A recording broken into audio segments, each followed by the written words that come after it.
আশা করি সবাই ভালো আছেন। আজকে আমরা ম্যাথমেটিক্সের বিন্যাস নিয়ে আলোচনা করব। বিন্যাসের দুটো প্রবলেম আমরা সলভ করব। তো প্রথম প্রবলেমটা হচ্ছে যে সূত্র P3 অর্থাৎ NPR এর মান আমরা কিভাবে নির্ণয় করতে পারি। তো NPR নির্ণয়ের সূত্রটা হচ্ছে, আমরা একটু দেখি।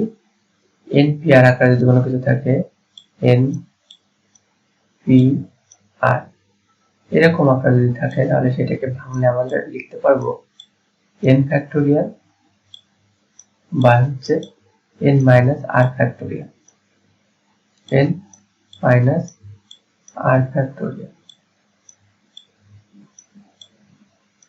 এটা হচ্ছে NPR কে ভাঙলে আমরা লিখতে পারি, এবং এই কথার অর্থ হচ্ছে n সংখ্যক জিনিস থেকে r সংখ্যক জিনিস নিয়ে বিন্যাস, সেটা হচ্ছে NPR। তাহলে এখন যদি আমরা সূত্র PR কে আমরা ক্যালকুলেশন করি, তাহলে আমরা পাবো সূত্র ফ্যাক্টোরিয়াল বা n ফ্যাক্টোরিয়াল বাই হচ্ছে সূত্র মাইনাস 3 ফ্যাক্টোরিয়াল অর্থাৎ 14 ফ্যাক্টোরিয়াল। মানে এটাকে আমাদের ক্যালকুলেশন করা দরকার। তো এখন আমরা হচ্ছে সূত্র ফ্যাক্টোরিয়াল কে ভাঙলে কত পাবো, 14 ফ্যাক্টোরিয়াল কে ভাঙলে কত পাবো সেটা দেখতে হবে। তো এখন আমরা একটা ভিডিওতে দেখিয়েছিলাম যে কিভাবে n ফ্যাক্টোরিয়াল এর মান বের করতে হয়। তো সেটা আবার এখনো দেখাই। এটা হচ্ছে n ফ্যাক্টোরিয়াল মান হচ্ছে n থেকে 1 পর্যন্ত প্রত্যেকটা পূর্ণ সংখ্যার গুণফল হচ্ছে n ফ্যাক্টোরিয়াল। তো n into n minus 1 into n minus 2 এভাবে চলতে চলতে 1 পর্যন্ত প্রত্যেকটি সংখ্যার গুণফল হবে আমাদের n ফ্যাক্টোরিয়াল। তাহলে এখান থেকে 17 ফ্যাক্টোরিয়াল থেকে আমরা লিখতে পারি 17 গুণ 15 16 গুণ 15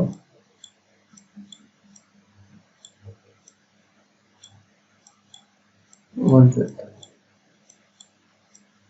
এখন দেখেন এখানে নিচে 14 ফ্যাক্টোরিয়াল আছে, তাহলে আমরা এই 14 ফ্যাক্টোরিয়াল এটাকে যদি রেখে দিই, তাহলে 14 ফ্যাক্টোরিয়াল উপর নিচে কেটে যাবে। তার জন্য আমি এটাকে রেখে দেব।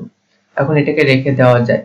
আপনি মনে করেন যে আপনি একটা জিনিস থেকে শুরু করেছেন n ফ্যাক্টোরিয়াল থেকে, আপনি চাইলে সেটাকে যে কোনো জায়গায় রেখে দিতে পারবেন। যেমন হচ্ছে আপনি যদি চান যে n মাইনাস 1 এই জায়গায় রেখে দেবো, n into n minus 1 factorial দিলেই আপনার হয়ে যাবে। তারপর সবগুলো লেখা লাগবে না। তো আপনি যেখানে থামতে চান সেখানে ফ্যাক্টোরিয়াল দিয়ে দিলে থেমে যেতে পারবেন। ধরুন বলি 5 ফ্যাক্টোরিয়াল, তাহলে 5 into 4 ফ্যাক্টোরিয়াল এখানে রেখে দিলে আমাদের কাজ কমপ্লিট। তো যাই হোক, আমরা এটা করলাম। এরপর নিচে 14 ফ্যাক্টোরিয়াল ছিল, সেই 14 ফ্যাক্টোরিয়াল রেখে দিলাম। এখন দেখেন এটা কেটে গেল। তাহলে এখন 17 গুণ 15 গুণ 16 এটাকে যদি আমরা সমাধান করি বা গুণ করি, তাহলে আমরা পাবো হচ্ছে 4080। দেখো এই রিলেটেড যে প্রবলেমগুলো সেটা এইভাবে সলভ করা যায়। তো এর পরের প্রবলেমটা আমরা দেখবো। পরের প্রবলেমটা হচ্ছে এটা যে 2np3 equal to into np4 হয়, তাহলে n এর মান নির্ণয় করো।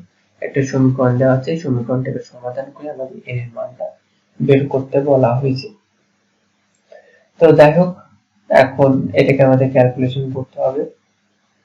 তো এটাকে ক্যালকুলেশন করতে হবে এইভাবে, আমরা NPR এর মান কিভাবে বের করতে আমরা দেখেছি। তো এখানে আরেকটা সূত্র আমরা ব্যবহার করতে পারি, সেটা হচ্ছে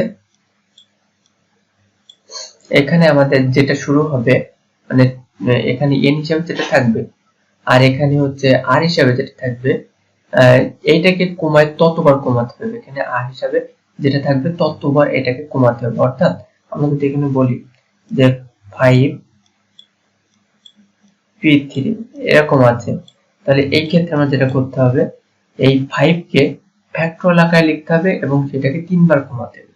অর্থাৎ 5 into 4 into 3। তাহলে এখানে দেখেন একটা দুইটা তিনটা সংখ্যা আছে। 3 মানে সেই তিনটা সংখ্যা, আর 5 মানে হচ্ছে 5 থেকে শুরু হবে এবং এক এক করে কমতে থাকবে, আর 3 মানে হচ্ছে 5 থেকে পরপর তিনটা সংখ্যা। তাহলে এখানে আমরা লিখতে পারি 2n থেকে পরপর তিনটা সংখ্যা অর্থাৎ 2n - 1 দ্বিতীয় সংখ্যা এবং তৃতীয় সংখ্যা 2n - 2। তাহলে এখান থেকে আমরা এটা লিখে ফেলি 2n into 2n - 1 into 2n - 2 এটা আমরা পেলাম। আর এখান থেকে আমরা লিখতে পারি এই যে 2টা 2 ছিল, আর এটাকে আমরা লিখতে পারি n কে ভেঙে চারটা স্টেপ যাব, অর্থাৎ প্রথমে হচ্ছে n, তারপর হচ্ছে n - 1, তারপর হচ্ছে n - 2, দেন হচ্ছে n - 3।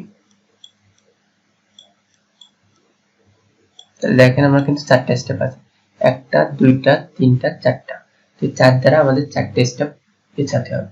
এই যে তাহলে এখন আমরা এটাকে আমরা একটু ক্যালকুলেশন করব। যেখানে 2n আছে, এপাশে 2n আছে, তাহলে এটাকে বাদ দিয়ে দেব। এখানে 2n - 1 টাকে রাখবো, আর এখানে 2n - 2, তো এখান থেকে 2 কমন যায়, তাহলে 2 কমন থাকলে n - 1 থাকে, তাহলে এই 2টা কমন নিয়ে সামনে লিখলাম, আর n - 1 টা এখানে লিখলাম, আর এই পাশে যা ছিল তাই লিখবো। তো 2n এই পাশ থেকে আমরা কেটে দিয়েছি, তো এটাকে আর লেখার দরকার নাই। এখান থেকে n - 1, আর এখান থেকে n - 2, আর এই পাশ থেকে n - 3, n - 3। তো এখন আমরা হচ্ছে এই n - 1 কে দুই পাশ থেকে কেটে দেবো, তাহলে এখানে থাকে 2 × 2n - 1 অর্থাৎ 4n - 1, আর এই পাশে থাকে n - 2 × n - 3। তো এটা থাকে, তো এটাকে আমরা গুণ করে দেবো, এই দুটো থাকে, তাহলে গুণ করে দিলে আমরা পাবো হচ্ছে n² - 2n - 2n - 3n, তাহলে -5n +6। তাহলে এখান থেকে আমরা যদি সবগুলোকে এক পাশে নিয়ে আসি, তাহলে হবে n², 4n টা এপাশে গেলে মাইনাস হয়ে যাচ্ছে, তাহলে -9n, এটা এপাশে গেলে প্লাস হয়ে যাচ্ছে, তাহলে +7 = 0।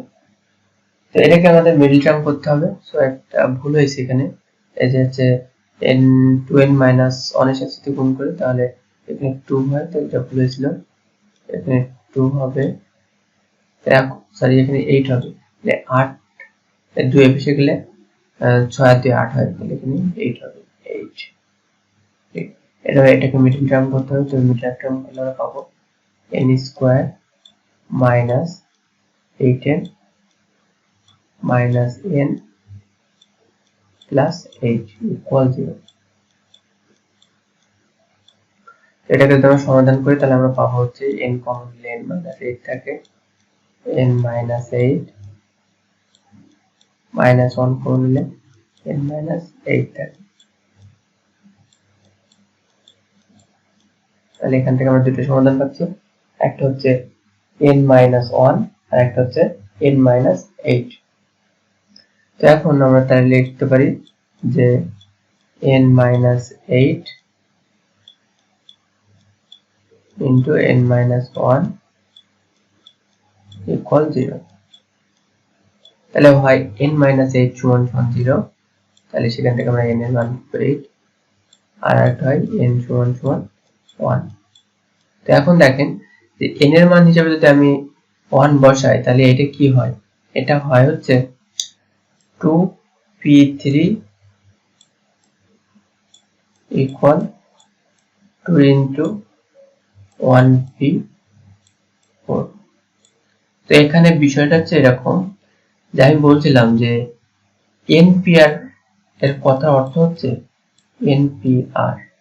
npr কথার অর্থ হচ্ছে n সংখ্যক জিনিস থেকে r সংখ্যক জিনিস নিয়ে বিন্যাস। তো মনে করেন যে আপনার কাছে দুইটা জিনিস আছে, তো সেখান থেকে তো আপনি তিনটা জিনিস নিয়ে বিন্যাস করতে পারেন না। আপনি করতে পারেন বিন্যাস সেই সবগুলো নিয়ে অথবা তার থেকে কম সংখ্যক জিনিস নিয়ে, তার মানে এটা ইনভ্যালিড। এই n এর থেকে আর কখনো বড় হতে পারে না, সমান হতে পারে বা ছোট হতে পারে, তো সেই জন্য এটা গ্রহণযোগ্য না। এখানে n এর মান 8 হলে তাহলে আমাদের এই সমীকরণটা সিদ্ধ হবে। তো সবাই ভালো থাকবেন, সুস্থ থাকবেন।